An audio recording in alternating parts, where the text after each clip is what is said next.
You're listening to the Gab Street Podcast, Columbus, Ohio's #1 podcast for underground talent. Every week we have new conversations with interesting individuals who contribute to the Columbus economy and its lively culture. You may find just what you're looking for right in your backyard. Let's get right into it.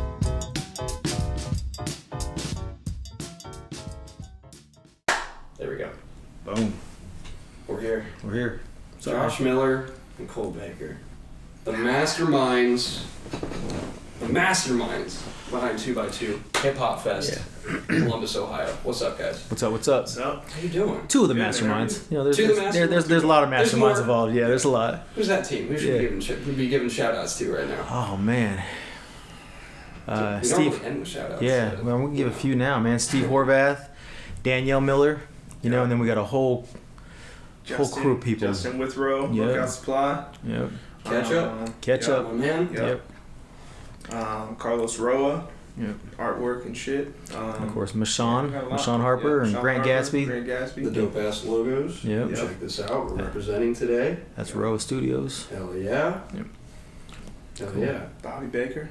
With Bobby Baker, my Family. brother. Yeah, all our Whole families, Baker man. family. Yeah. Our Bakers do it. Yep, my mom. Everybody. Yep. So, Everybody's getting families shout there Oh, for yeah. sure. Obama. Let me know. Oh, everybody. Hip hop in general, man. Hip hop does it, man.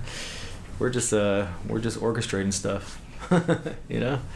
So to give a proper introduction from my side of things, I want the viewers to understand something that I met these two gentlemen here when I was 14 years old, back in like March 2014, I think, and I would have been 13. Something, I think it was 2015, somewhere around there. Yeah. I've known you guys for about 4 years. Right. And that was the day that my involvement in Columbus hip hop at all began.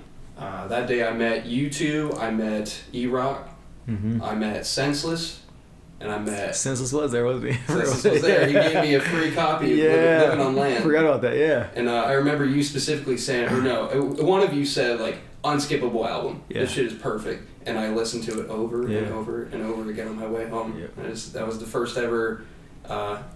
Senseless was my first local rapper that I ever listened to. Vanilla Nice was there too. B-Boy Vanilla Nice. Oh, yeah. Caleb. He was there. Yep. And Bombeardo. I met Bombeardo. Bombay, yep.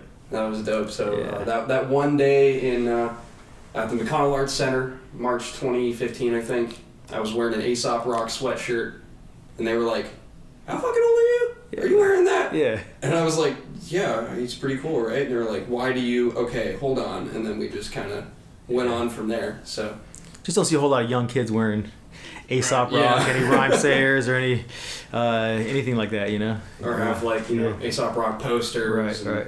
and, shit like that. So just want to put that out there. These guys are the reason for a lot of the things that I do, so you can blame them for me having any influence at all. So sorry, everybody. These are the two fucks that did it. So just so you guys know about that. They also gave me the opportunity to drive Prof to their hip hop festival, which was quite the experience. Yeah, how'd that feel, man? How was that? Was that cool? They asked me where the best strip clubs were. My response was, I am 17. Oh, Prof is cool, man. He was a character, man. I They're loved having him here. You know, and honestly, I was not a fan of Prof before 2x2. Like, I knew he was around. I'd seen him perform at a sound set before. Yeah. And when we booked him, I started listening to his music a little more, and I became a fan. And once I met him, and the dude is just as weird in person as he is in his videos. He's funny as fuck. I really enjoyed having him here, and he put on a good show. You know, The sound was messing up a little bit, and he had fun. He didn't complain about it. He just had fun with it, and moved on, and just did a killer perforence. Oh yeah, he murdered that shit. Yeah, he did. Yeah. He also shouted me out during. Did he? That's nice. He was like, driver, where you at? Yeah. He called me Team. He was like, where you at, Team? I was like, I'm right over here. Thanks, man. But I can't imagine there are any. But for the viewers that don't know what 2x2 is, because they live under a fucking rock. Can Can you guys elaborate a little bit on what 2x2 is and why people should go to it every single year that it happens? Well, That's something I firmly believe in. yeah. I mean, 2x2 is just a super dope. I like calling it underground hip hop festival, but it's not just underground. It's local. It's definitely a lot of boom bap, a lot of no spitting over vocal hip hop. You know, we like to keep it all live. It's a family event. It's an interactive day full of just a lot of hip hop and all the elements of hip hop. Yeah. I think that's like the big thing is like that it's every element, you know what I'm saying, at one place. You know what I'm saying? Like that was like the big thing for us was having everything there, you know, like you go to a lot of events, you got, you know, you'll have somebody performing on stage, you know what I mean? You might have, you know, obviously every show's got a DJ or whatever.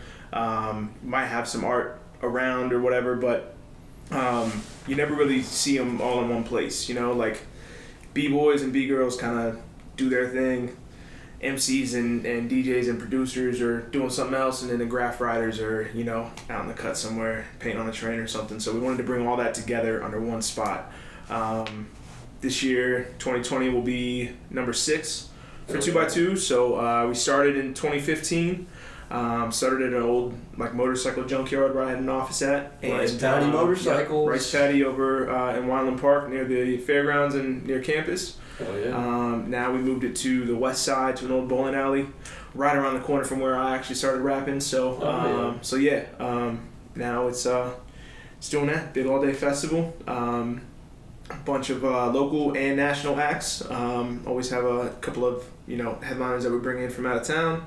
And really just try to keep good hip hop alive, you know. So I think it started out a lot as like underground boom bap stuff. Now we're trying to like, you know, get that little bit of a younger year in there, and just anybody making good music, you know what I'm saying? Whether they're from back in the day, whether they're, you know, touring heavy now, you know, just good hip hop all around. So yeah, that's what it is. What's the good hip hop that you guys base your judgments based off of your submissions? Like Cole said, you know what I'm saying, no rapping over vocals. That's like always been a big thing for us. And I think for us, like most of us who, you know, Cole and I, like both being like very like, we're not just fans of hip hop, you know what I'm saying, like we're creators of it. Yeah. You know, like making sure that somebody can rhyme, you know what I mean? So like our thing is you got to be able to rap. If you can't spit, like you're not going to be on stage at 2x2. You know what I mean? Doesn't matter what sound you are. Doesn't matter if it sounds new school. Doesn't matter if it sounds old school. We don't really worry about that. You just got to be able to rhyme. You know what I mean? So that's been kind of like our big thing. So I mean, you know, a lot of our personal tastes are, you know what I'm saying, underground stuff. You know, indie stuff. Local stuff is, you know, Blueprint, Illogic, Shout out Copyright, those kind of dudes. And then, you know, from bigger levels, you know, I was a big Brother Ali fan, A$AP Rock, stuff like that. Cole's in that super grimy shit. So it's like all of us, anytime when it comes to booking and stuff, we're always, we make a big list. And all 300 submissions last year, we went through every single one of them. And everybody has a column. And next to everybody's name, you put on there yes or no, you know what I'm saying, or maybe. And you always see like, okay, let's figure out with all of our different tastes and preferences when it comes to style and everything, let's see who we can all agree on sounds good, you know? And then we go from that and we start booking, you know? So bringing, you know, I mean, we brought in dudes from California, Louisiana, North Carolina, South Carolina, New York, Michigan, I mean, every coast we brought MCs in from, and Connecticut, you know, all over. Yep. And I discovered OC from NC this year. Oh yeah, real dope, right? Super dope. Yeah, So killer. Yeah, he's one of my favorites now, man. Yeah, he's nice. I got hip to him. Nova went on tour with him for a little bit, and they did a project together while they were on tour. So like they wrote and recorded the entire thing while on the road. Damn. That's cool. And like I heard that dude and I was like, holy shit, this dude is nice, man. So so it was nice to be able to get him this year, you know what I'm saying, and see him just like, you know, some of us knew of him and were fans of his, and then to see him like be one of the submissions, like we didn't reach out to him, he just like submitted, and I'm like, okay, that's sweet, you know what I mean? So that's awesome. And then there's certain people that are automatic yeses. Like someone seeing the OC from NC submitted, it's like yes, right. J. Rawls. Yeah, J. Rawls. Yeah. People like. Probably wouldn't have Rawls submit, and if, yeah. if he had to be like, okay, right. But we have those people, we have those heavy hitters in Columbus. He mentioned a few. Plus, we've had Metro and Blast Mega and John Kaz Rogers Meta, and Kaz Meta and obviously J. Rawls. We've had some. I mean, those guys are heavy hitters in Columbus. Trigno, Catch Keys, Sam Rothstein. Those guys are they're doing it. So it's like if they're wanting to perform that year, it's hard to tell them no. Right. But we don't have the opportunity to reach out to everybody. Mm-hmm. We can't have everybody perform every year, so we do have to be real selective and never mean to cut anybody out if they want to. That's why a lot of times the squeaky wheel gets the grease for some of the local MCs and artists, just because we can't reach out to everybody. We're doing a lot more than just artist submissions. Mm-hmm. So it's. I volunteered for it for about 4 years, I think, something like that. I volunteered 3 years, went 1 year, 2016 to 2019, and I just watched it grow every single year. Mm-hmm. I was always so impressed. Even over the first space rice paddy, they worked with what they had. Yeah. You know what I mean? I mean, what's more badass than having a bunch of like rusty ass like motorcycles everywhere? You know what I mean? I say rusty ass in like the best way possible, but they were. It was pretty fucking. Well, let me tell you the story of that first. Yeah, how did that happen? We were looking at other locations. We were looking at Skate Naked. We were looking at parks downtown. We were looking at other locations, and nothing was coming. We were gonna do Skate Naked. They had other events going on. We just couldn't work a schedule in there. Because the plans were to always have skating there also, and we just couldn't work anything out. And then Josh is like, hey man, my little office is at this motorcycle junkyard. I'm like, what are you talking about? He's like, it's perfect. I'm like, a motorcycle junkyard is not perfect for hip hop, bro. And he's like, no. He's like, I got great plans. Like, it's gonna be good. And he kind of like put his foot down, like, we are doing it at the rice paddy. And we're like, oh man, this is gonna be a disaster. And it wound up. We did it that year. We're like, what just happened? This is like the dopest location you could ever have hip hop. Like, what were we even thinking? And we never would have thought either, man. Because like the owner, when we were originally talking, we were like, all right, yeah. So Tom, the owner of Rice Paddy, was like, I'd asked one of my dudes from high school that I shared shop space with, and I was like, hey man, like, you think he'd like let us like paint, like, have graffiti writers paint on the wall or whatever? He's like, oh nah, man. He's like, that dude hates graffiti, man. Like, he's not even into hip hop, dude. I don't even know if you'll be able to like do the event here. So I asked him one day randomly, man, and I was like, hey man, like I'm looking at trying to do an event somewhere. And he's like, I was like, it's like music and art, and he's like, okay. He's like, when are you trying to do it? And I'm like, we're thinking July. He's like, all right. He's like, what kind of music? And I was like, fuck. And I was like, it'd be like hip hop music and you know what I'm saying, like, graffiti artists and stuff. And he's like, okay. He's like, sure. So he's like, throw us a few $100 and we'll be good. And so we did it, right? So it was like, all right, we got it. We're able to do it. We did like a little bit of wall space the first year and built some walls and stuff. And then before you know it, like, he starts loving it. The festival keeps growing, and eventually we just come to that last year. Like, we did a new wall on 11th Avenue, on Grant Avenue, and then every single bit of wall space we could find around it, and completely covered the building in pieces. So it was a real weird thing. Originally we had it booked at Skate Naked. Skate Naked double booked it. Came back and said, hey, unless you want to give us a bunch of more money, like, we can't have it that date. So we're like, all right, well, let's push that back.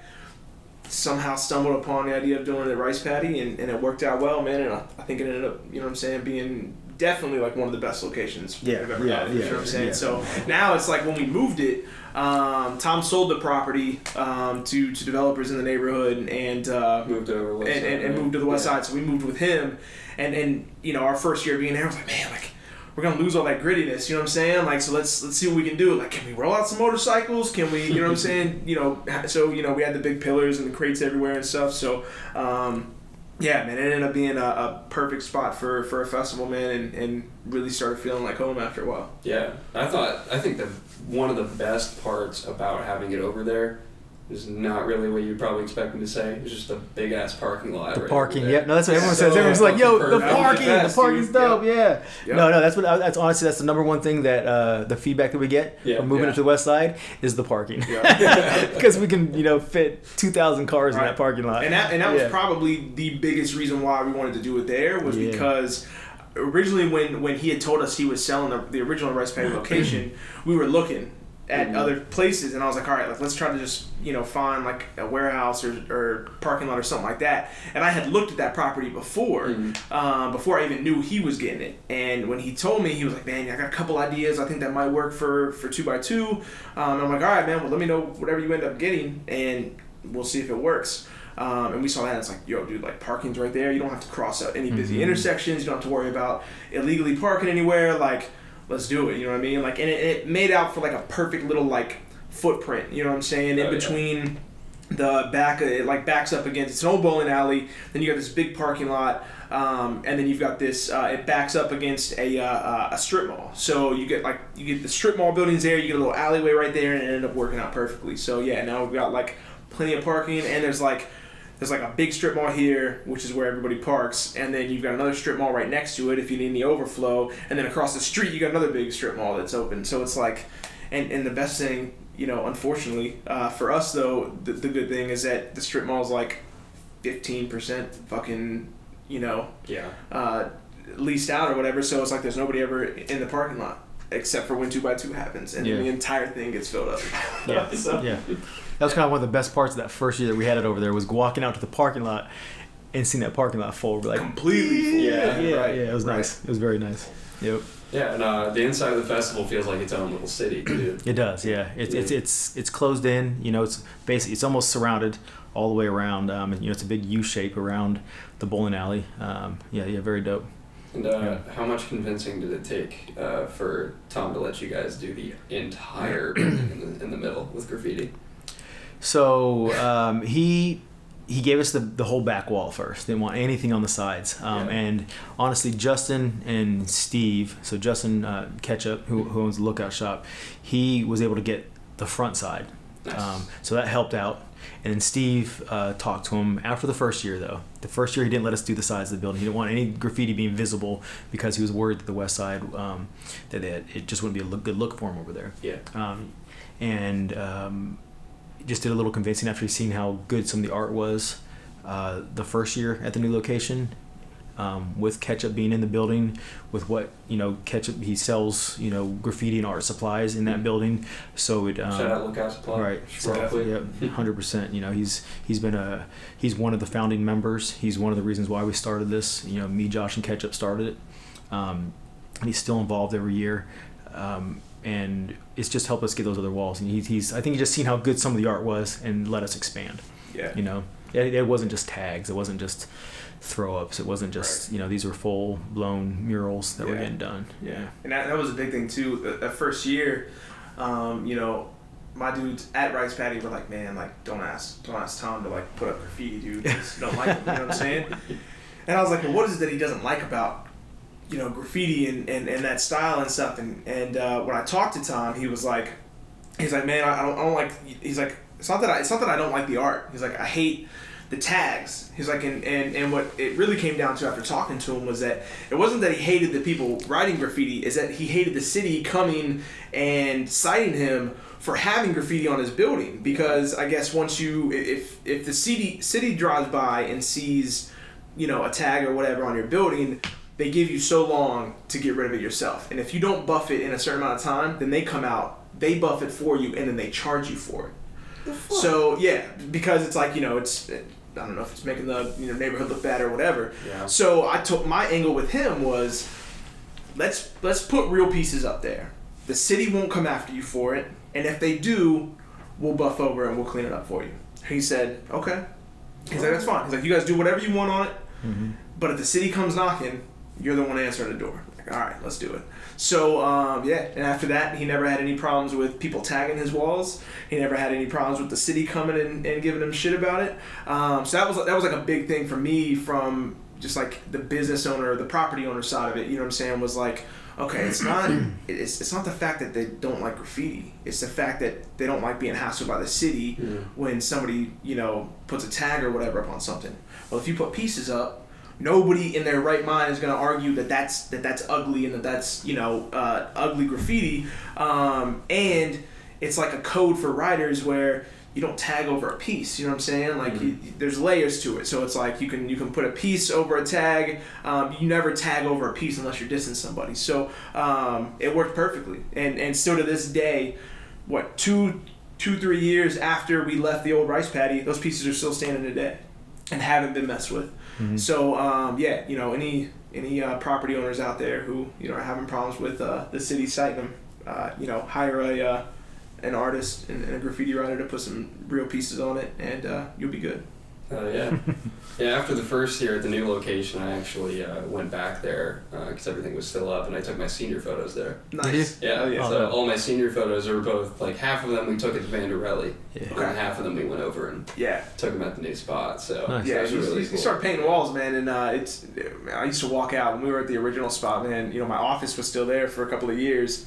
And every time I would walk out, going to get lunch, meeting a client, whatever, somebody would be out there shooting a music video or doing engagement pictures or something. Mikey's Late Night Slice did photos one time of like a piece of pizza, like in front of the wall, and I was like, oh, like that's our walls out there. So yeah, man, you start putting some color on walls, man, and we'll really come out. Yeah, even after the first year, every year since then, we get submissions for the next year. Yeah. In front of the last walls, you know what I'm saying? Right, like just people shooting videos. There's just so many videos being shot in front of them, pictures being taken, which is real dope. Yeah. And let me tell you, going to Upper Arlington High School, I was the only one with graffiti in the background.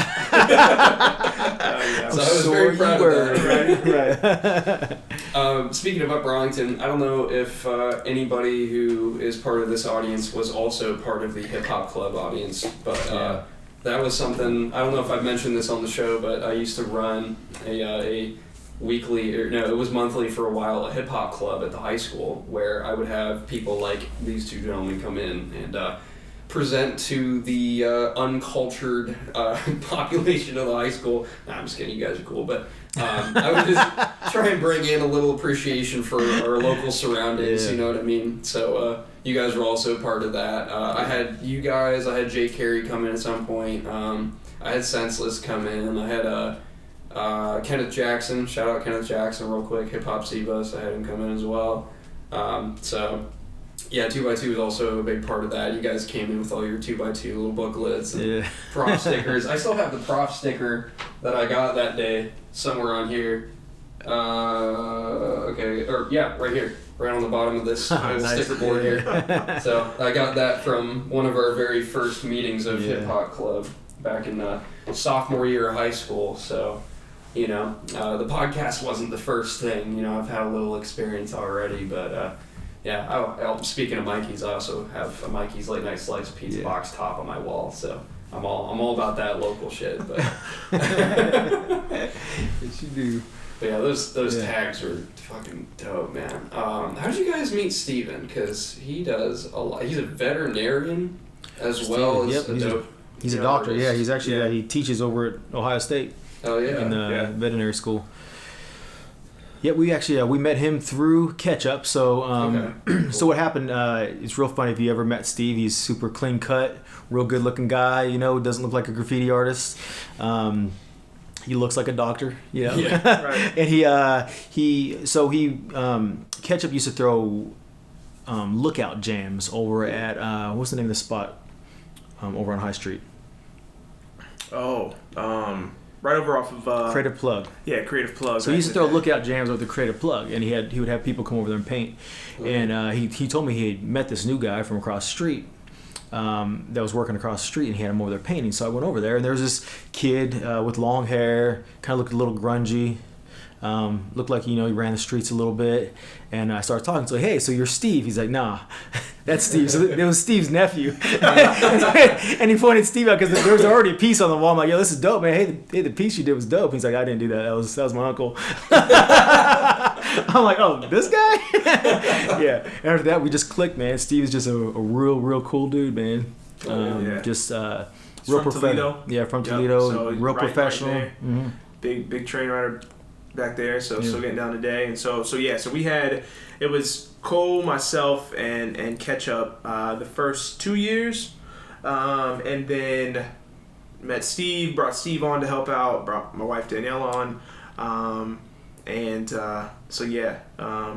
was kind of that. And then Steve and Justin, like, their kind of big thing, obviously both being writers, is taking care of the art stuff and getting guys from out of town and from in town and figuring out wall space and all that. So been a huge part of 2x2, both of those guys. Hell yeah. We just kind of, Josh and I almost don't even get involved in any of the walls. We just let those dudes handle it. Yeah. It's their thing. I grew up tagging and writing, but it just kind of, I grew apart from it. I still involve myself in smaller things, but they paint, so I don't even put my 2 cents in. Whoever they want, right.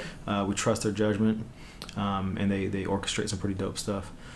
Cool. Yep. And you guys did a lot of organizational meetings over at the Matchbox building. Is that correct?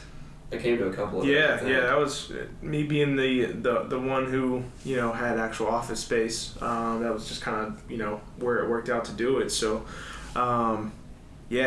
Starting 2x2 was like a big thing for me. I was doing video and photography and stuff, and that was kind of how I got into doing hip hop shows in the first place. Was shooting music videos and everything. So once we wanted to do 2x2, it was just like, all right, let's meet up here, and then we learned how to organize festivals and do everything from the ground up. So now that's what I do for a living. So. Work with other companies, organizing events for them and helping them out with festivals and stuff. So, it's 2x2 was like a huge kind of starting platform for all of us in a lot of different ways. You know what I'm saying? It's like we've all taken our own like little piece out of 2x2, whether that's from connections, whether that's from career standpoint to keeping our kids involved. You know what I'm saying? Cole and I met.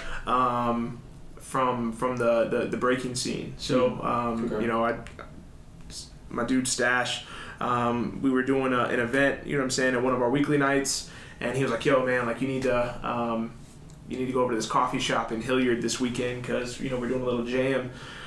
So I went there and I was like, all right, it's at a coffee shop, so let me bring my family. So I brought my girl and my kid, and I saw these kids, like, breaking on the floor, and I was like, yo, like, what the hell is happening right now? Like, I'd never seen, like, anybody, like, just to walk into a random ass coffee shop in Hilliard and see kids like breaking and getting super down. I was like, yo, this is sweet. And then all of a sudden this bald headed dude like peeks around. I was like, yeah. I was like, are these your kids? And he was like, yeah, man. I was like, oh shit. So that's when I met Cole, and my son started breaking with his kids, and now they're in a crew together. And BTZ.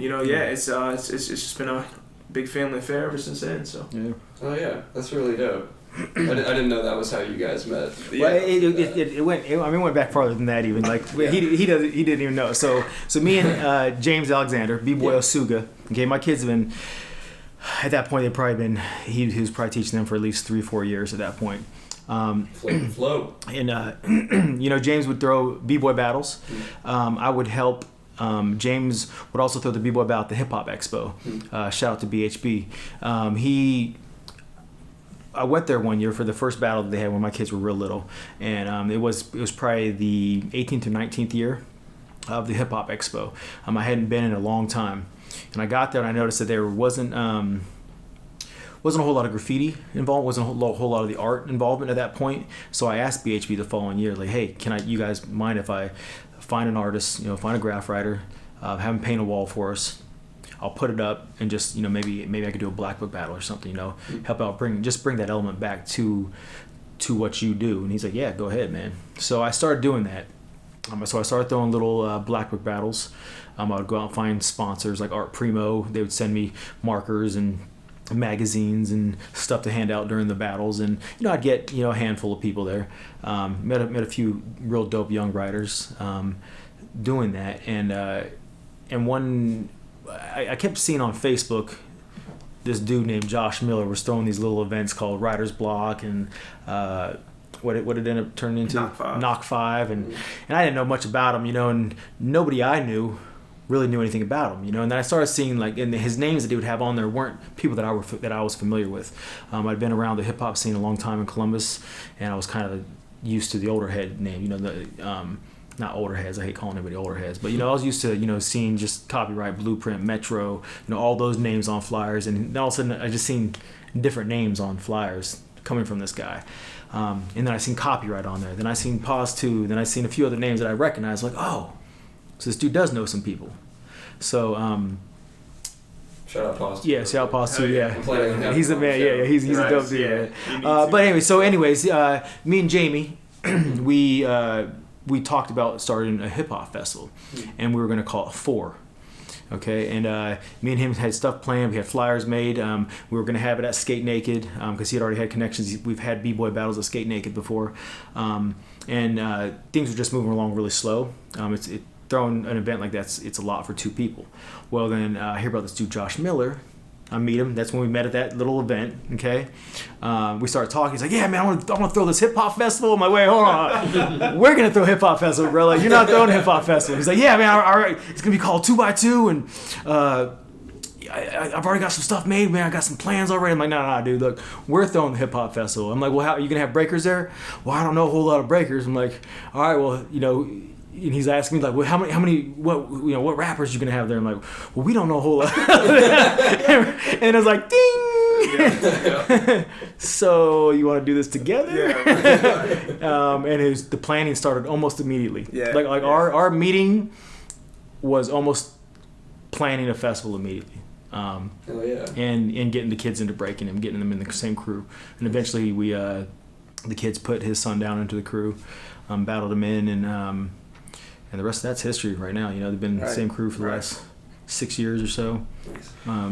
The crew, their crew slowed down a little bit. A lot of them are hitting teenage years, and they're being teenagers. Yeah, but they're still a crew. They still rep their crew real hard. You know, I think my daughter's not those. There's Leon he is a senior in high school right now, so he's but their crew, you know, at one point, man, they had like, I think 20 kids in their crew. You know, they were pretty big. We travel all over the U.S. with those kids, and it's a little more of a small knit crew now, but they're friends. You know, they hang out, they go out and do things together. Yeah. So sweet. We are about halfway through. Cool. We're gonna take a quick break. All right. We will be right back after the special message. What's up, y'all? It's your boy Joseph Keith, a.k.a. Pussy Boy, a.k.a. Pussy Boy Joe, live and direct at These Niggas Next. You are currently listening to the Gab Street Podcast, your #1 source for Columbus underground talent. With guests ranging from musical acts all the way to community political leaders, the Gab Street Podcast is one to keep up with. And they make it easy with weekly uploads to Spotify, iTunes, SoundCloud, YouTube, and many more podcast streaming services. You can catch my sit down with Cory and the gang on episode 29, where we discuss my music, inspiration, experience a couple laughs, and even share some stories. While you're at it, type in Joseph Keith on your search bar and stream my newest project, Quincy Part 1. You can reach out and let me know what you think on Instagram at @TheJosephKeith. That's TheJosephKeith.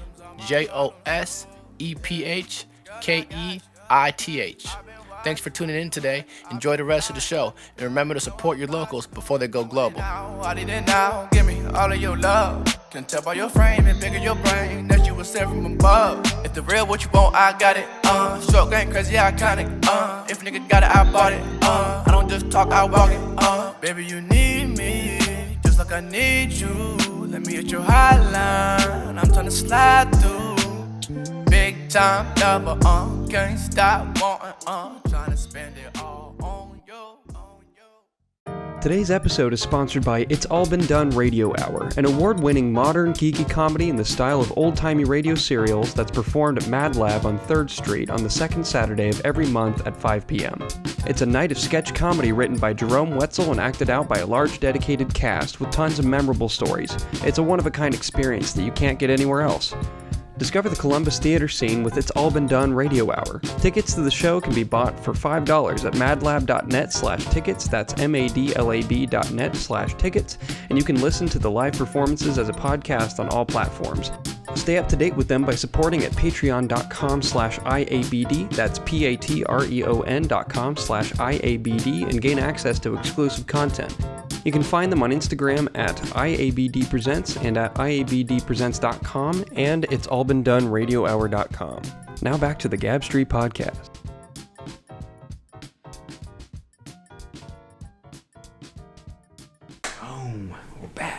keep going. What's I want to that? hear what you're talking about. Oh. Talking about print. Yeah, talking about print. Talking shit. No, just saying he's got to be making some good We love money with Print. his music because he had a good career. He went to college and had a good career. Yeah. And quit all that to do music.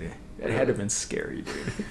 That had to have been so scary, man. Well, but he's doing so well Yeah. that he's giving away all of his secrets for fucking free on Super Duty Tough Work. Right, I love Super Duty, man. It's my favorite podcast. My co-hosts and I are avid fans. Yeah, So, yeah. It's a good podcast. Yeah, he's got some books he's working on too, so definitely excited to see when those come out. More people need to listen to that podcast, man. Yeah, I agree. Just giving away secrets for free, man. You could succeed off of that podcast alone. Dude, I mean, I quote stuff over that all the time to people, man. Just the whole, the 1,000 fan thing. You're just telling, you don't need 1 million fans. Talk to my kids about it all the time. If you want to be successful, don't. Now they're trying to, prove something to the entire world. Just get a small, tight knit group to support you, and they'll support you forever. That's true. One thing about this show that I appreciate is, like, we're focused on this city and this city alone, and because the people, most of our fans live here as a result, and the people that actually listen to the show are dedicated fans. And we don't get people that are just like one-offs, you know what I mean? Yeah. All of our followers on Instagram, we'll see a lot of people buying followers and such, and we're all natural, Everybody that has, if I went through and scrolled through all of our lists, I would recognize every single name. Nice. You know what I mean? Yeah. Not remember it, but at least be like, okay, like I know this is a real person that's here. Yeah. And it's just I appreciate everybody that's been engaging with us so far, just because it's so authentic and natural, and everybody's super, they've just been super real with us. So Right. That's been really nice.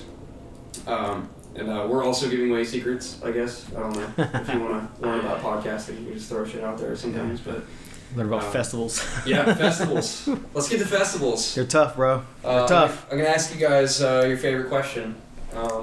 What are the difficulties that you've faced trying to throw 2x2 hip hop festival?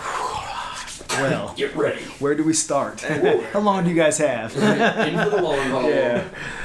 Man, we love doing 2x2. Let's first put that out. We love doing 2x2. Love you guys, but it's not fun. I mean, doing festivals, we're not doing it because it's fun. We're doing it because we have a love for the art and the culture. It was fun at first. The first year was fun. We did it because we wanted to have fun and do a cool show. Do a cool festival. There's just that word festival gets thrown around a lot. We're like, we want to do that, We want to throw more than one thing at one time. And then found out how hard it can be. It's pushed the limits of friendships at some points. It has, because you're working with people you like, that's why you're working with them. You don't go out, most people, at least what we were trying to do, you don't go out trying to start a festival with people just because you want to start a business. People do that out there, but that's not where we went. We went because we were trying to do something for the culture, for what we loved, and for what we were living every day and what we were involved with every day. And because of that, you're going into business with friends, and that it pushes friendship sometimes. It's that part's rough. It gets a little touchy, Yeah. But it's just everything. Just relying on people is one of the biggest downfalls of the festival. Trying to throw a festival, because you need volunteers. You have to rely on the ones around you. We don't make we don't make any money. So that's one of the big misconceptions of us throwing 2x2 is that look how much money 2x2 makes. We make $0. We make nothing. We actually lost money last year. We're not in this business because we're trying to be millionaires. We're in this because we love what it does, bringing people together. So just relying on people. That's one of the biggest downfalls you can have, with doing something like this. Yeah. I'd say finding the right people. You know what I'm saying? Like realizing, we started out very small with, just the three of us. Quickly realized, okay, like our families are going to need to get involved, our friends are going to need to get involved. There's just so many moving parts. You know what I mean? Like it's so different compared to I come from running monthly and weekly hip hop nights. Where all I got to worry about is making sure that the bar is happy and that there's a door person there collecting the $5 fee and that I got a stage booked with music. You know what I'm saying? And that's it. When it comes to festivals, man, like you're creating a venue in the middle of nowhere. You know what I mean? Like you don't have running water, you don't have bathrooms, you don't have, power half the time. You know what I mean? So it's like, not only are you like, okay, yeah, you got a stage that you got to book for, but now you've also got this stuff, and now you want to bring breaking into it. Okay, now you gotta organize a damn battle, and you got to do this. So it's like finding the people who are good at those different things and delegating those responsibilities is super. It's a big task. You know what I'm saying? But I wouldn't say that it's not fun. I really enjoy organizing festivals. I have a good time. I think out of all the hard work and all the craziness, that we've gone through, that it takes 8 months leading up to the festival, there's definitely those times where it's like, man, why the fuck am I doing this? You know what I mean? But then when you get to the festival and everything's running smooth and somebody comes up to you and says, yo, man, like, I just want to thank you guys for doing this because, this is the best festival that I've ever been to or whatever. I never missed 2x2. That instantly for me makes it all worth it. It does. You know it takes that 9 months of pain and struggling and saying you're never going to do this again. It immediately makes you say, I'm doing this again. Right. Just full carnival. Right. Yes. There. Yeah. The full correlate. Just the random person walking up to you in the middle of the festival, like, dude, this is the best time I've ever had in my life. That takes away all that pain and all that struggling that built up to that point. Right. It takes it all away and like, we're good. I'm good now. Yeah. It makes a lot of people feel at home. Yeah. I mean, that was what it did for me. When I came to the first one that I went to, 2016, I felt at home immediately. I was like, I'm with people that I can actually relate to almost for the first time ever. You know?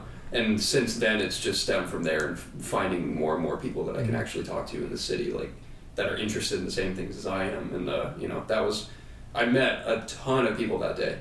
Joey H, I know him because of that day, Yeah. Like he ran up to me and like had me do part of his fucking, I think it was snapshots or whatever. Yeah. I did his refrain or whatever, what I'm trying to say, chorus. And we were friends from then on. Like he's been a great connection of mine. Yeah. Shout out Joey H. Yeah. He's a fucking great dude. Senseless too. I mean, I met him beforehand, but we really connected there. And I think a lot of people can say the same. Yeah. I think you guys really your whole team has created something very special. And that's kind of why we, it's obviously Columbus based, but we never have tried to make it just Columbus, just because we want to bring cool people from outside of the city into the city, and we want them to meet who we have here. I've become fans of some really, really good music. Just by throwing the festival, by listening to those submissions, Marcel P. Black, Alfred Banks, Teyama Denku, Microphone Misfits, Mad Squabble, 60 East. Those people have become friends. They're not just music to me anymore now. These are people, if I ever go to Louisiana, I'm sure I could call Marcel up and we can go out and have dinner. It's like that. We go to Chicago. I get up with Dominic and go to California. We get up with Joey. 60 East. They become friends. They become an entire family just from throwing this festival and bringing them to my city and letting them meet people in our city and see how cool it is. That's been one of the biggest impacts. The whole festival's had on me. Just knowing people all over the U.S. now. Doesn't matter what city I go to. I know people now. It's real dope. Oh yeah, that's awesome. Yeah. What's some of the craziest shit you've seen at your festivals? Man, we don't get a whole lot of crazy at the festival. That's the best part about it. Crazy. Like I mean, like we had some really great moments. You know what I'm saying? Like, first couple of years, you know what I mean. Seeing the Cypher tent pop off really big was like really big for me. I think what was it? Maybe year 2. Yeah, maybe our second year. Ness Words, shout out to my guy RIP. Ness Words was out there rocking with a band called New Thousand that just does they're like instrumental. And it was this dude that hit me up and was like, "Yo, man, like we usually spend our summers in traveling and being street performers, but we're all from Columbus. And they were like, we'd love to do like some hip hop shit and like pop up at the festival. And we're like, all right, cool. So then found out they were working with Ness, and when the festival let out that night at 10:30 at night or whatever, they were in the middle of the fucking street performing at our entrance. You know what I'm saying? Yeah. Like, so you got this dude like rocking out on this violin, you got Ness rapping and shit, and then you just got like this crowd of people like in the middle of the road on Grant Avenue, like listening to like an impromptu show. You know what I'm saying? Like that was like some like really, really incredible shit, seeing that. And that was you know what I mean? unplanned. We knew nothing about it. That was just, it just happened. That's fucking dope. Yeah, and so those are some of the things that happened. I mean, just I don't even know if it was that same year, just the Cypher tent that year when I remember seeing copy of their freestyle, and there had been 200 people standing in front of the Cypher tent. Just the Cypher tent, right? Just to listen to dude's freestyle, you know. When for the final battle of the B-boy battle, when it was in the roofless spot, and you just stop and you look around, the sky was clear. You could see this, because there was no roof on the building, and there was 150 people squeezed into that little spot just to watch that final battle. Like those are some of the breathtaking moments of the festival, Yeah. Don't forget the free Red Bull. The free Red Bull too, yeah. Red Bull, Always, Dude, the first or second year I volunteered, I got to hand out Red Bull. I was carrying around the box. Everybody fucking loved me, man. You were the man, right? Yeah. It's like, God, one of those? Are you just right. handing? Stuff's Like, man, liquid take crack, shit, man. Yeah, We tried so hard to keep that away from the kids, and every time I turn around, one of the kids had Red Bull drink. I'm like, get that out of your hands, dude.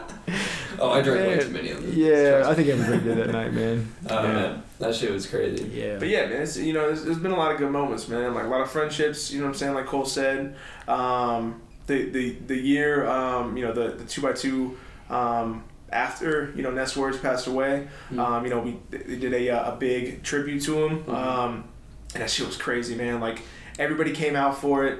I remember Ness's kids were on stage, and our stage that year was a trailer, like a motorcycle trailer or whatever, and so it's like on wheels and shit, and like everybody was up there, man. Like AU was up there. I think Chad Tennant was up there, C10, and then Ness's family and all of his friends and shit, dude. And I remember like we were rocking out to like Ness's tracks, and the whole fucking trailer was like shaking up and down, and I was like, man, like this, and that was like a great moment, you know what I'm saying? Everybody was able to come together, and we were able to give, you know what I'm saying, Ness and his family and all of us as being fans of his, that moment to like really, like, you know what I'm saying, pay our respects and remember somebody who truly did amazing things for Columbus and really made great hip hop music. So those kind of things. Cole talking about the roofless spot. Our first year at Rice Paddy, there was this room right across the way from where my office was, that had no roof on it. The roof had collapsed and caved in years and years and years ago. And we're like, yo, man, this spot would be super dope for the B-boy battle. And we're like, what the fuck are we gonna do? So we're like, I think Cole was like the one who was like, man, like let's just clean it out. So no, like, hold on, wait, listen. So this goes back to this dude saying that a motorcycle spot would be cool for a festival, right? This goes back to, hey, look at this room full of 3 stories of wood from roofs that have fallen so in. much, dude. Would be a cool room to have a breakdance battle in. I'm like, what are you talking about, dude? There's so much, dude. There was so much tar, floor, dude. Like it was like literally like the roof of this building was on the ground. You know what I'm saying? So not like just the roof and then the floor. So there was a 2-story building. Yeah. So the roof and the floor both collapsed down onto one level. And so I mean, you probably there were parts where it was where it was taller than you when you would walk into this room, and you couldn't even open the door all the way. The door would only open a little bit. Like, and that was the only open part of concrete you could see on the floor. You know what I'm saying? So like Cole and his family like was out there for like what 3 months leading up to the festival. At least 3 months. Out, you know at least 3 months. You meet my son Cameron. Yeah, dude. Him and Cameron like killed it. And I came out there when I could. Justin came out there when he could. Like, and it was just like taking that in everything and taking it out of the room, you know what I'm saying? And then having like this like John, I remember like when we were like sweeping up the floor, like cleaning it up at the very end, there was like a manhole or whatever, like right on the side of it or whatever, and we're just like sweeping all it, power washed it and shit, and it was like, holy fuck, dude. We just cleaned this room out. That first year, man, when that happened, people walked into that room and were like, what the fuck is this? You know what I'm saying? Like, I can't believe this. You know what I mean? And I remember when we cleaned it out, since it didn't have a roof,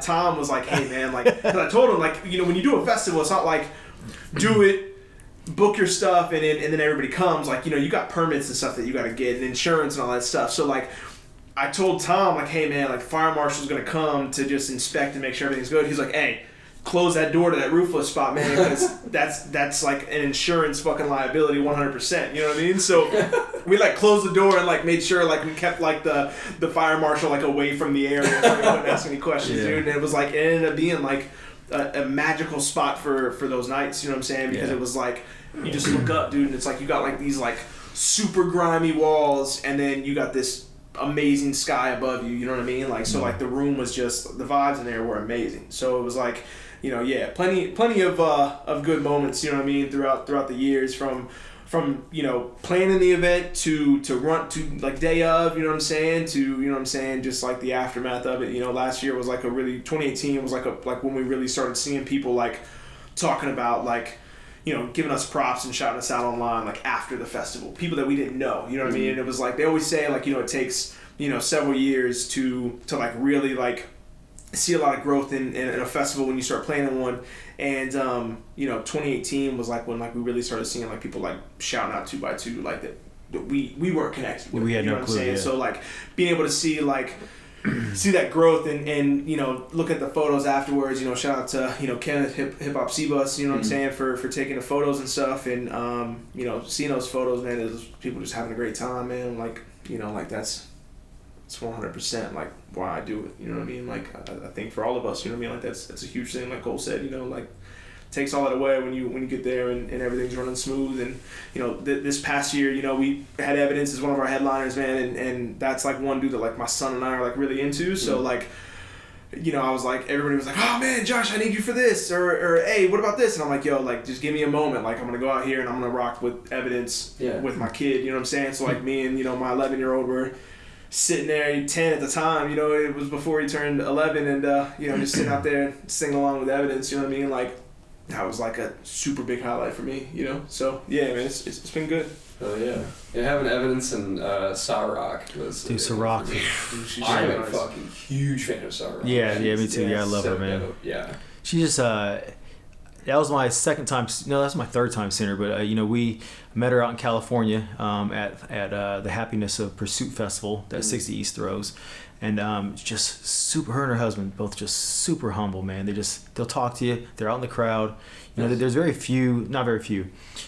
You know, I love it when an artist can hang out with the crowd. Obviously, when you're going to a humongous festival, they're not walking around. There's just too many people. But, you know, the festivals like, you know, the Happiness Pursuit Festival, our festival, the artists can walk around and not worry about, you know, 10,000 people bombarding them, you know. They can hang out and chill. And she was just out there chilling with people, meeting people, talking to them, giving them hugs. Like, you know, she's been pretty inspirational to a lot of young ladies, you know, just with some of her lyrics. She's got really, really deep lyrics. Especially for young girls. I was really glad to see her bring out a good crowd. You know what I'm saying? Like people that I didn't know or knew but didn't know that they were fans of Ciroc, or didn't even know that they were even into hip hop. You know what I'm saying? Seeing like, you know, artists that I knew through other artists being like, oh my God, 2x2, Ciroc's gonna be there. I'm like, you're in the Ciroc? She's like, hell yeah. It's like, fuck yeah. You know what I mean? Yeah. Like it was really good to see that. You know, and thinking about that too, like those you know, like artists being out like in the crowd and stuff, like that's like always been something that's like been unique, I think, about 2x2, is that it's like right in the middle of like, it's not a local show to where like, you know, it's just a bunch of MCs in the crowd watching somebody else rapping on stage. We have like those headliners that come from other cities and around the country, but it has that you know, chill vibe to where like, you know, Skyzoo and Apollo Brown walking around, you know, dapping everybody up and stuff, and you know what I'm saying, all that stuff, and at the same time, like, you know, the year we had Prof, like I remember, like I think that was our first year there, and you know, trying to make a green room for like these dudes that have like these big riders and all these, you know, crazy things that they, you know, that they're asking for in their green room. You know, Prof was like asking for like, I need a private security guard, I need my own air conditioned room, I need this kind of food, this kind of alcohol, yada yada. And we're like, we got like an old office in this, and it's not air conditioned, bro. Right. And I remember after 2x2, like he did like a little like video on Instagram. I was like, dude, this is the fucking green room at this festival that I'm at in Ohio, man. And it's like grimy as shit. You know what I'm saying? No air conditioning at all in the middle of the summer, you know. So it's like, you know, I don't know if it's our vibes that have the headliners wanting to walk around with the audience, or if it's a simple fact that our green room is not the greatest. It just green room. sucks, yeah. You know what I mean? But like it works, you know what I'm saying? Like it's always been great, you know, like shout out to Red Bull and Seven Sun and you know, Yellowbird Pizza for, you know what I'm saying? Bobby Silver's like been super supportive of us. And he's got very deep hip hop roots, you know what I'm saying, with Blueprint and Rhyme Sayers and all those guys, you know, so you know, keeping everybody fed and everybody hydrated and you know, some, you know, a beer in their hands or whatever has been great, and that's pretty much all we got for our green room, you know what I mean? So you know, it's like MCs don't perform at 2x2 expecting to, you know, be super pampered and you know, have like specific colored, you know, M&Ms and shit in the jar and certain types of alcohol, but they definitely come and have a great time. Man, everybody asks for a bunch of random shit, like specific veggies, colored M&Ms. That I don't think we've had one of those yet, but like definitely like specific like veggies in the veggie tray. And, you know what I'm saying? Like, I need a certain type of water, and I need, you know what I'm saying, this type of alcohol. You know, yeah, it's crazy, man. So only this type of food. I need vegan food. I'm like, look, man, we have 2 food trucks out there, and we have pizza. Like Bobby Silver's usually pretty good at making a vegan pizza for us. Oh yeah, yeah. Ciroc, you know, her and her dude are vegan, so. You know, she was like real specific, like, is this vegan? I'm like, yo, like that's vegan. Like the cheese is vegan, like everything is incredible. And she was like, yeah, this is super good. It's like, yeah, Yellowbird Pizza's got you. You know what I'm saying? No matter what your dietary restrictions are, you know. So, it's been fun, man. It's been really fun. Oh yeah. Speaking of headliners, if you guys are still willing to talk about it. We had a little difficulty. Yeah. You know, you talk about difficulties with festivals. You know, not only is it building a team that gets tough, or just, you know, that takes a little bit of time to get right, I would say. You know, it's like you're always having wrenches thrown, you know, in the engine at some point in time, you know. So like this past year, you know, when it comes to booking, you know, we really wanted to get Benny the Butcher on, and you know, reaching out, you know, Griselda was doing a ton of crazy stuff. A lot of the albums were, you know, big anticipation and stuff like that for 2019. So we got a hold of Benny, booked Benny, and he was like the first, I think he was the first headline that we had, right? Yeah, he was like the first one. Cole was like super hip to him, and I wasn't super, like, I had heard the name, but I hadn't really listened to him. Cole was like, yo, dude, we gotta get Benny on. I was a huge Griselda fan, Yeah, so we did that, booked it, paid the deposit, everything was set. And right when we were getting ready to like announce our headliner lineup, Benny backs out.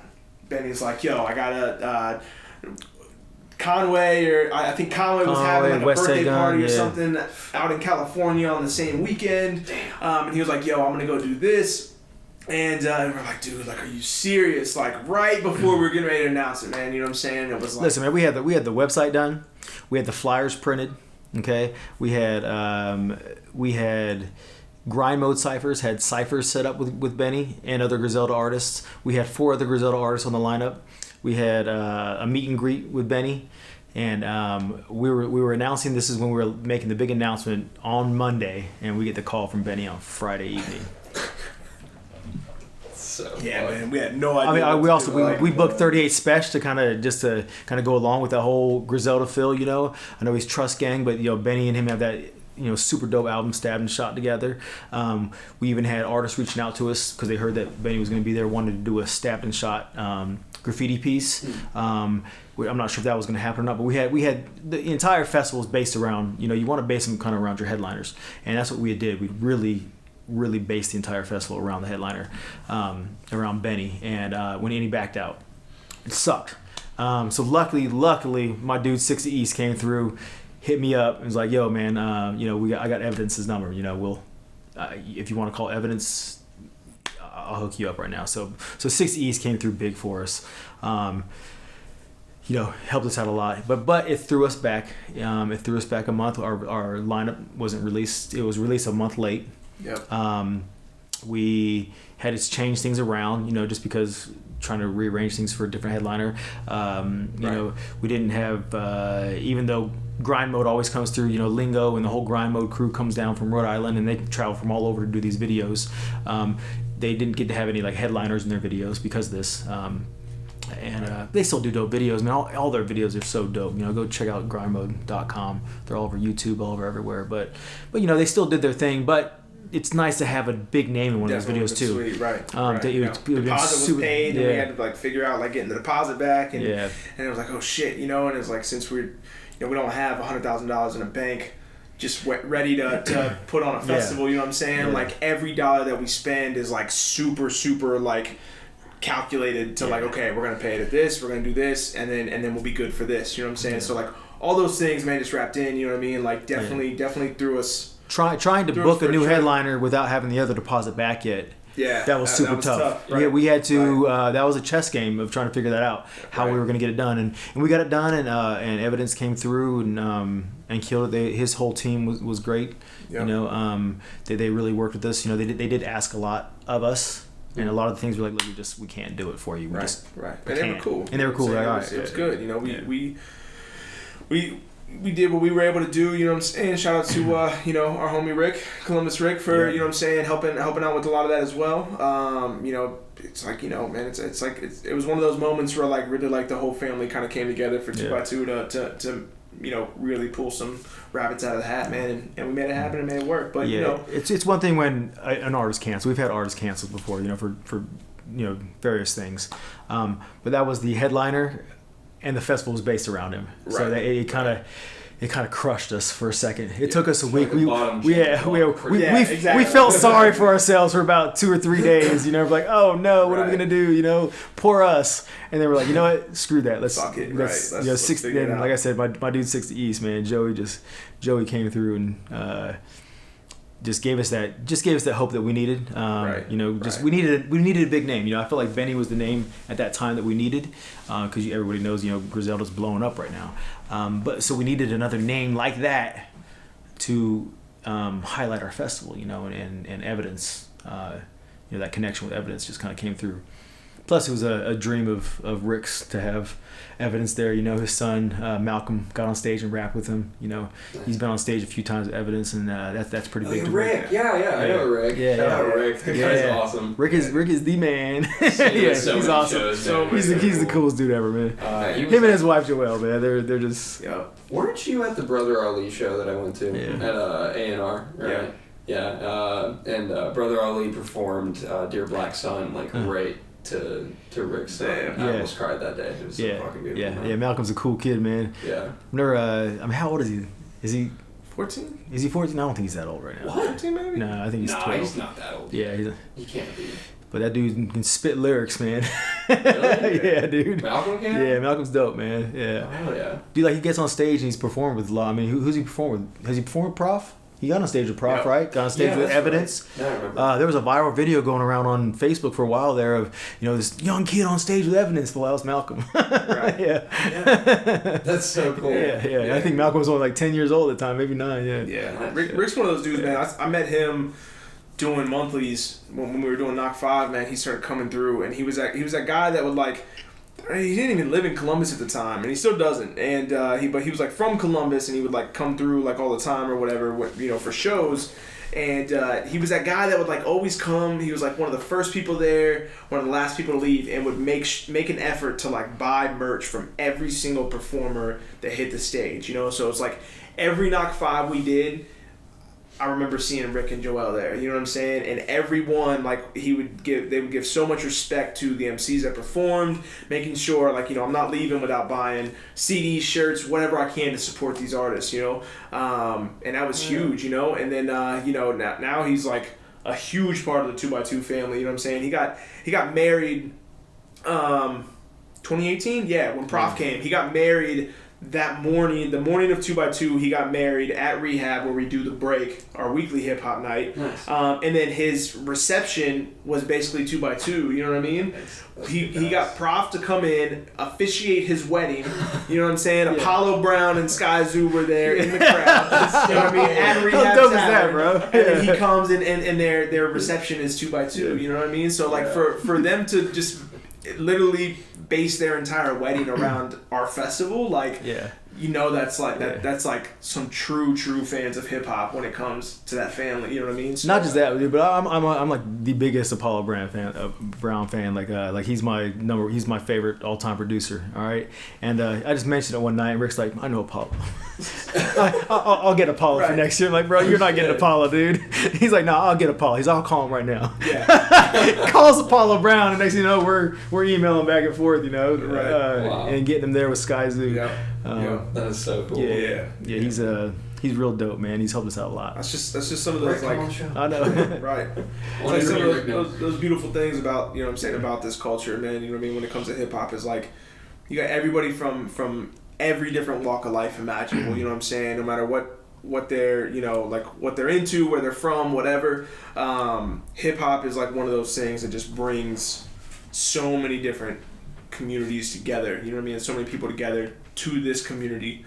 It's just like one of those things, man, that like when you sit back and think about it, like how much like you really got love for this stuff, you know what I mean? So man, Rick and everybody else, man, huge shout out to everybody, man, for making 2x2 a reality and a success, Yep.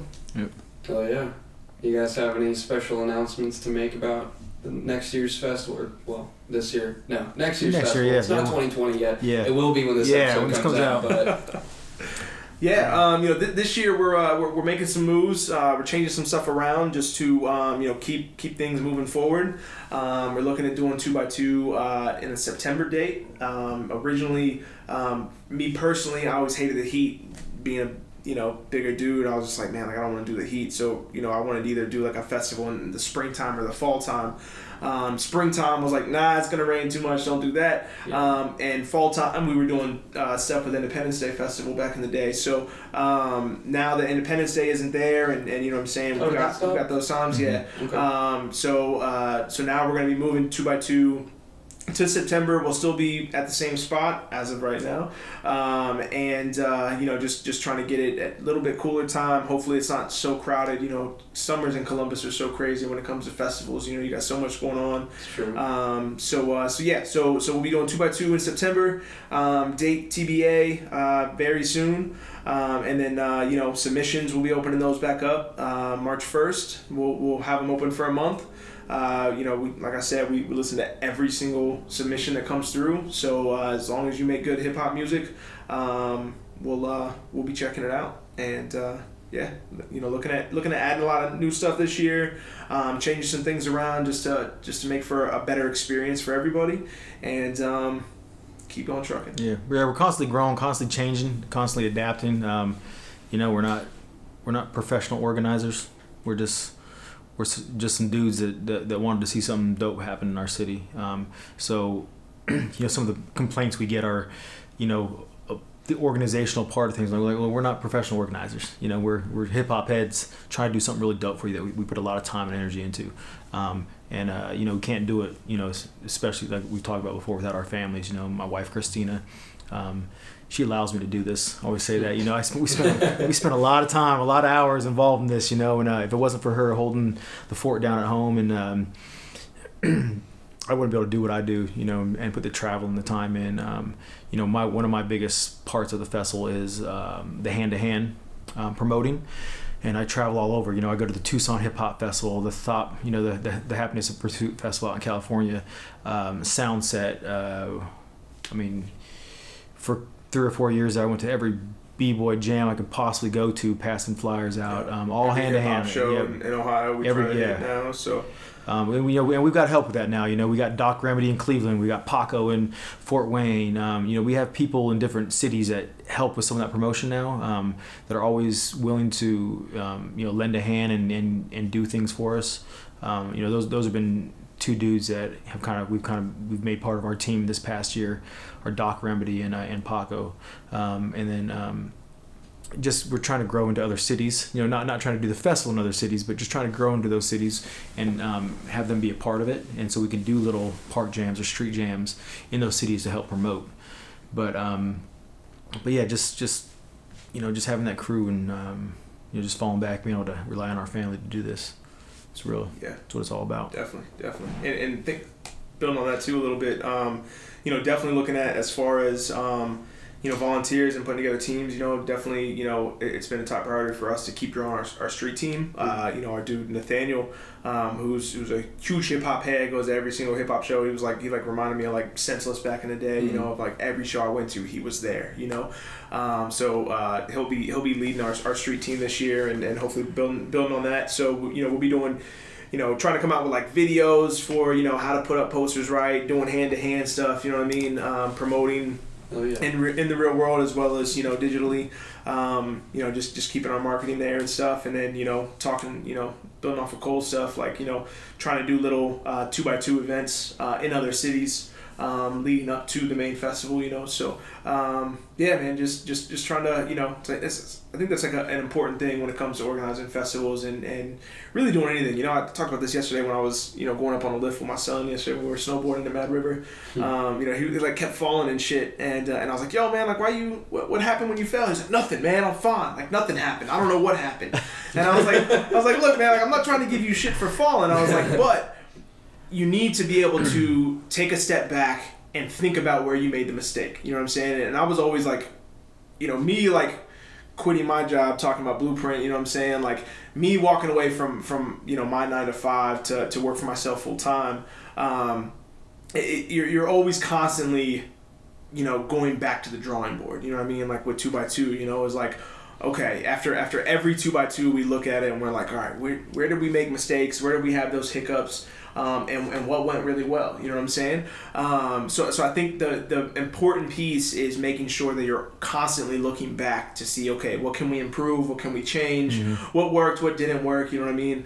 And my kid being 11, like I'm trying to tell him, like, hey man, like that's important in life in general. You know what I'm saying? Like 100%. Hey, if you're a shitty friend and you're being crap to Johnny at school, and that Johnny stops being friends with you, guess what? You're probably not going to be a shitty person the next friend that comes along, you know what I mean? Because hey, last time I was real crappy to Johnny, so, and he doesn't want to be my friend anymore, so let me go ahead and do this, you know what I mean? Like, hey, the last time you did that thing at that festival, you know what I'm saying? Like, and it didn't work out very well, maybe you shouldn't do it again, or think about how you can, reimagine it and kind of, make some tweaks, you know what I'm saying? So that's always been a really important thing for us for 2x2 is like, every year you come, you're going to have something different. It's going to be new and improved than and better than the year prior. And I think as long as we can keep doing that, then then the future is definitely bright for 2x2 and the team that's working on it. So yeah, that's what we're doing. So if anybody wants to,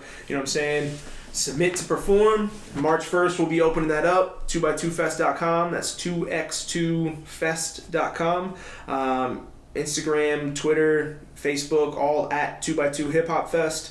You want to help promote, you want to be a part of the street team, you want to volunteer for the day of, like, we're trying to grow the family and keep it going, man, and making sure that it's gets put on for the city, and that it's an awesome experience for everybody. You know what I mean? Be a volunteer. It's fun. Yes, please meet them. Yeah, it's so fun. We need good volunteers. They want to work hard. Get a free T-shirt, free food. Oh yeah, free T-shirts, man. Yeah, right. It's worth it. Yeah. Free so festival entry. Yeah, yes. yeah. Good. And we try not to work you all day. Just we work in shifts. Yeah, a few it's hours. Yeah, it's a good time. We work Cory all day long though. I chose to be there all day, man. Cory and our dude Nick, man, we had Nick.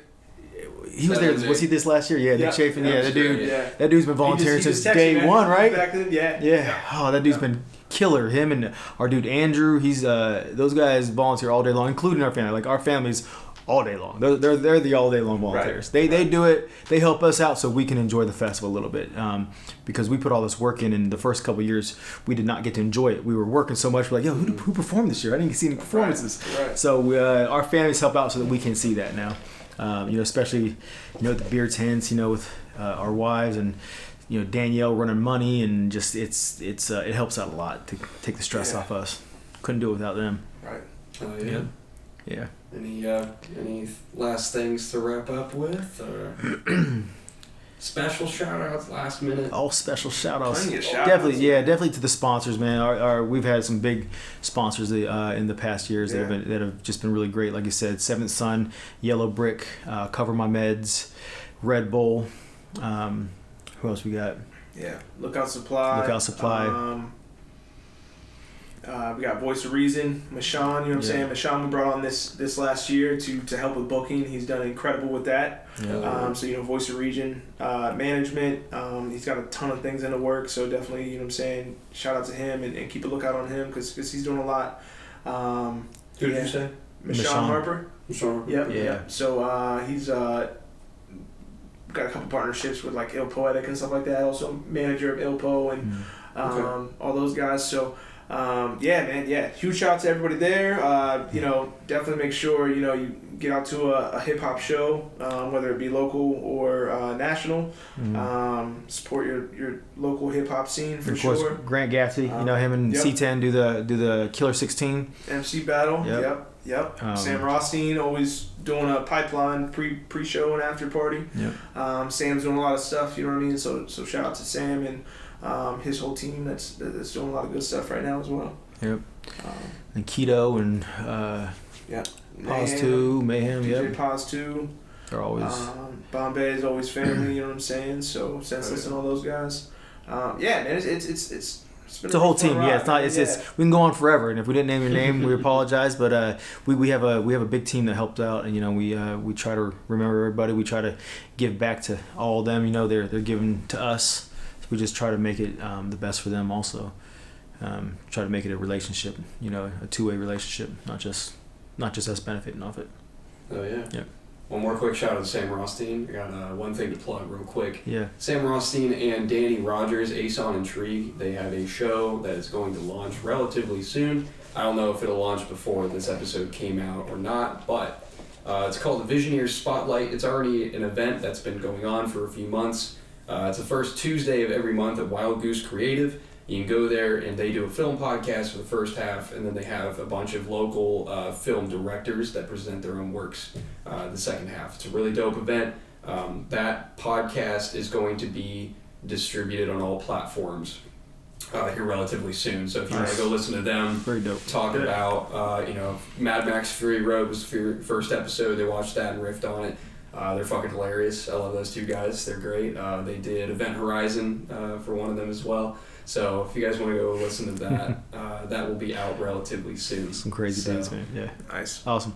And if you are a real pedestrian on Gab Street, you know what's up. You're on that mailing list. You know what's coming up in the next 2 weeks. But if you're not, sorry, you're shit out of luck, man. You don't know what's up. So get on the mailing list. Get on that mailing list. We got one up there. You can find it on the link in our Instagram bio under our link tree. It just says mailing list. It's pretty easy. Just slap your first name and your email in there. You'll get an update once a week on Wednesday mornings, sometimes on Saturdays when we have special releases, and you'll be in the know as to what is coming up in the next 2 episodes of the show. So. Nice. Thank you for listening this week. Thank you guys for coming on, for making the time in your busy lives. Appreciate you having us, man. Yeah, we've been trying hard to get this done for a few months now. Yeah. And it finally fucking happened. Right. So very happy you guys ended up coming out here, and we will see you next Wednesday morning.